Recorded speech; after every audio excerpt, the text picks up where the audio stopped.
Good morning, my beautiful babes and babes. I'm your resident active advocate, and can you see how static my hair is? It's awful. Just because I choose to wear fuzz. Come on. All right, but to be on topic, today I would like to discuss with you what I would call loving infantilization. And as I discussed yesterday, infantilization can and does most often take two different forms.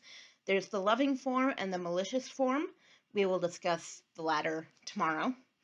But the loving form of infantilization will most often come from people who don't want to see you as a person with a disability either get hurt attempting to do a new thing or make a fool of yourself, quotation marks, attempting to do a new thing.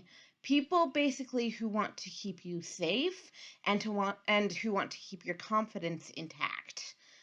So, to give some concrete examples of this, when I was in elementary school, and I just remembered about this morning actually, and I'm like, hey, brain, good timing for the video. I cannot remember what grade I was in. It was either 5th grade or 7th grade, but my school was having a dance competition that my class would be participating in. I was not allowed to participate because I have a congenital heart defect.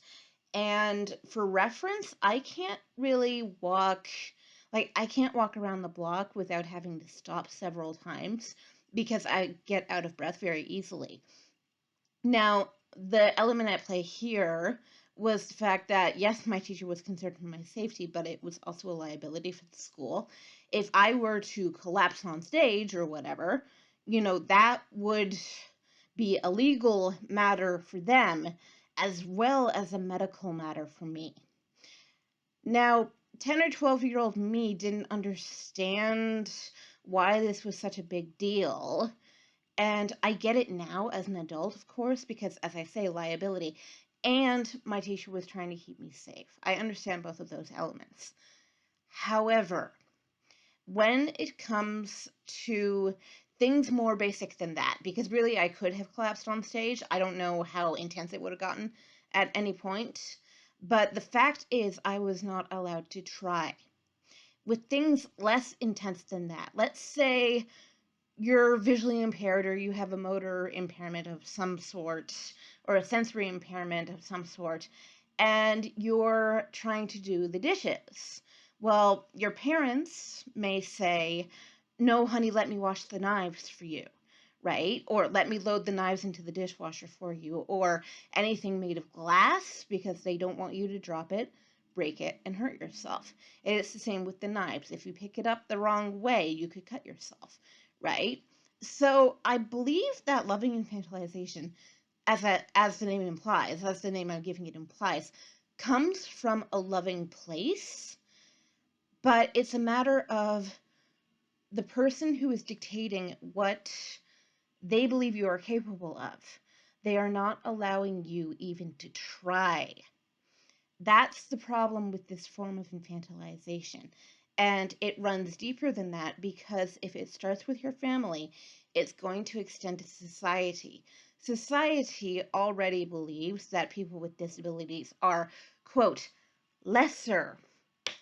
And this is a lot of the time a self-fulfilling prophecy because if, quote, they don't allow us to try what we are capable of doing or even to find out what we are capable of doing because our own limitations may not be known to us.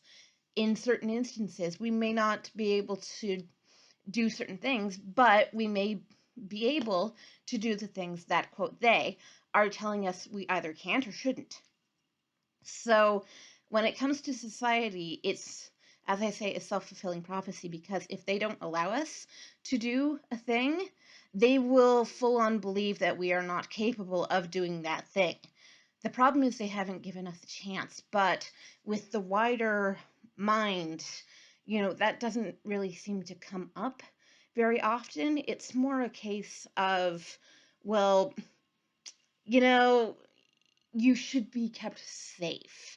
That is our job as society, is to keep our, quote, weaker or, quote, lesser safe. This happens with children. This happens with the elderly. This also happens with people with disabilities. Those are three groups who are very often infantilized by society.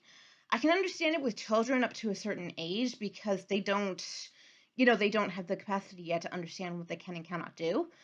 With the elderly, you're stepping on iffy territory there. With people with disabilities, you're stepping on iffy territory there. Regardless of whether you mean these things in a loving capacity, you don't know what another person can do unless and until you give them the chance. I'm not saying that you should put someone with a visual impairment like mine behind the wheel of a car. Okay, that would be a very bad idea. But the element of infantilization that comes upon us too is that we are not permitted at times to learn what our own limits are. I know, for example, that putting myself behind the wheel of a vehicle would be a very bad idea. Okay, but other than that, don't drive a car, don't fly a plane, don't, just the very basic stuff that you would expect. And as regards my heart condition, don't push myself too hard, but I should be the one to dictate what, quote, too hard is. That can be taken as innuendo. Take it as innuendo if you want. I don't care. So, ostensibly, what I am saying is that the opposite of infantilization is autonomy, right? Autonomy is an extremely important concept that we need to grasp as a society. When people without disabilities reach a certain age, usually, mid-teens to adulthood, they are given gradually more and more autonomy because it is expected of them that they will be independent, that they will exercise their own capabilities in order to join society and to become a, quote, productive member. But when it comes to groups who experience infantilization, oftentimes we are not permitted to exercise our autonomy. And that is extraordinarily harmful because you are pretty much writing off a whole group of people under the assumption that they can't, and therefore they shouldn't. Quotation marks around both of those things. So, loving infantilization, as you can see, can also be quite harmful, even though it comes from a good place. It may come from a place of purely positive intention, but it can be harmful. And we should be the ones to dictate our own limits, especially when you reach adulthood. It's very important, I think. And it's very important that the wider society understands that, quote, they cannot dictate our limits for us. Just like the case with any person who doesn't have a disability, everyone should be allowed to dictate their own limits, their own capacities, their own abilities, and be allowed to exercise them, freely. So that is my video on loving infantilization. Tomorrow, I will be doing a video on malicious infantilization, and that one's going to be fun. Looking forward to it. All right, my beautiful babes and babettes, I will see y'all tomorrow.